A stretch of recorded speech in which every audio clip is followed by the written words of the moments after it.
Welcome to this Docuneering Business Solutions Department product demonstration. In this video we're going to have a look at our Oxygen XML S1000D Validation framework. With Oxygen XML open, you can see we have the S1000D Validation framework selected. To start with, we're going to batch validate the entire S1000D issue 4.1 byte dataset. Right-click on the top-level folder and select the Validate option. Validation progress is displayed on screen and a pop-up will inform you once processing is complete. Our S1000D validation framework comes pre-configured with every XML issue. To extend the validation to include a BREX file, we first need to convert a standard S1000D BREX file into a schematron file. Open a BREX file and in the Transformation Scenarios window, ensure the S1000D BREX DM to schematron SCH scenario is selected. Click the play icon. The conversion process has now created the schematron file and placed it in the framework schematron folder. To include BREX validation, we need to configure the framework. Select Options, Preferences, and in the document type association, double-click the S1000D Validate item. To simplify the process of adding your schematron file, we've included a BREX demo option.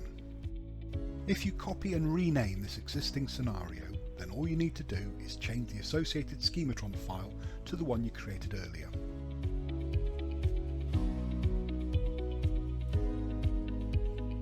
Click OK to save this new validation scenario. We need to select the BREX 4.1 and CALS Table scenarios to enable them.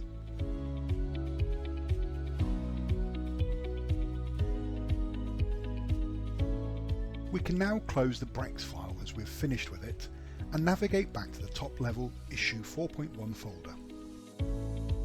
We will run the batch validate process again.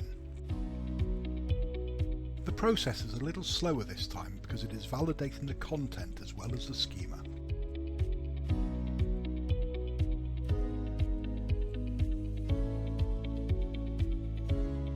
When the process completes, we have now found BREX and CALS table validation problems. If we double click the BREX item, it opens the relevant data module and highlights the problem area. The BREX message says prefix of random list items limited to 3 variants. If we change the value to PF02 to comply with the BREX rule, you can see the BREX message disappears and the data module now validates because Oxygen XML implements an on-the-fly or live validation process. Remember to click Save. If we now look at the CALS table item, like we did before, we double-click on one of the items to open the data module. We can see in the table structure that the T-group cols attribute defines 4 columns, and there are also 4 col spec elements. However, if we look at the table body row, we can clearly see there are only 2 entry elements. To correct this CALS table item, we need to change the T-group cols attribute to 2, and we need to delete the last 2 col spec elements. Again, because Oxygen XML is validating on the fly, you can see that our changes have corrected the CALS table issue and the data module now validates.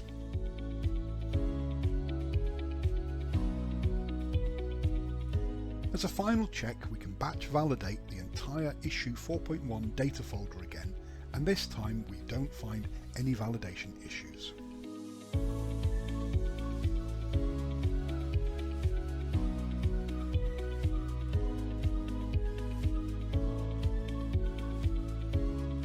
This now concludes the Docuneering S1000D Validate demonstration.